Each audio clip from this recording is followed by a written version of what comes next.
ரொம்ப சின்ன குழந்தைங்களுக்கு நம்ம கொடுக்கும்போது அவங்க வந்து செலவு பண்ண ஆரம்பிச்சுருவாங்க. ஒரு 5 வயசுலேருந்தே நம்ம கொடுக்க ஆரம்பிக்கலாம். பட் ஆவரேஜாக நம்ம சொல்கிறது வந்து ஒரு 9, 10 வயசில் அப்படின்னும்போது ஓரளவுக்கு அந்த குழந்தைங்களுக்கு மெச்சூரிட்டி இருந்திருக்கும். அந்த டைமில் வந்து நீங்கள் ஆரம்பிச்சிங்கன்னா ரொம்ப நல்லாயிருக்கும். இதுக்கு வந்து நம்ம வந்து ஒரு 3 ஜார் ரூல் அப்படின்னு சொல்லுவாங்க. அதை ஃபாலோ பண்ணினோன்னா ரொம்ப நல்லது. இந்த 3 ஜார் ரூல் அப்படின்னா மொத்தமாக 3 விதமாக வந்து அந்த குழந்தைங்களுக்கு நம்ம வந்து ட்ரெயின் பண்ணணும். ஃபர்ஸ்ட் வந்து ஒரு ஸ்பெண்டிங் ஜார் அப்படின்றது, அதாவது இமீடியட்டாக ஏதாவது தேவைகள் இருக்கும் பாருங்கள் அந்த குழந்தைங்களுக்கு, அதில் ஒரு போர்ஷனை வந்து யூஸ் பண்ணிக்கலாம் அப்படின்றத பழக்கணும்.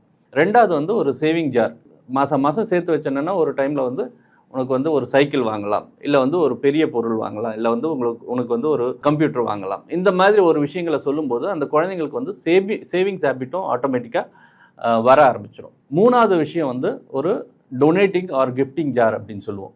அதாவது ஒரு சின்ன போர்ஷன், அந்த மொத்த அமௌண்ட்டில் ஒரு சின்ன போர்ஷன் வந்து யாருக்காவது ஒரு டொனேட் பண்ணணும். ஃபார் எக்ஸாம்பிள், அந்த குழந்தையோட பர்த்டே அன்றைக்கி ஒரு தேவைப்படுறவங்களுக்கு டொனேட் பண்ணுறதோ, அந்த விஷயங்களை அந்த குழந்தையோட கையால் பழக்கினீங்கன்னா அதுக்கு வந்து அந்த வேல்யூ ஆஃப் கிவிங்கும் வந்து வர ஆரம்பிச்சிடும்.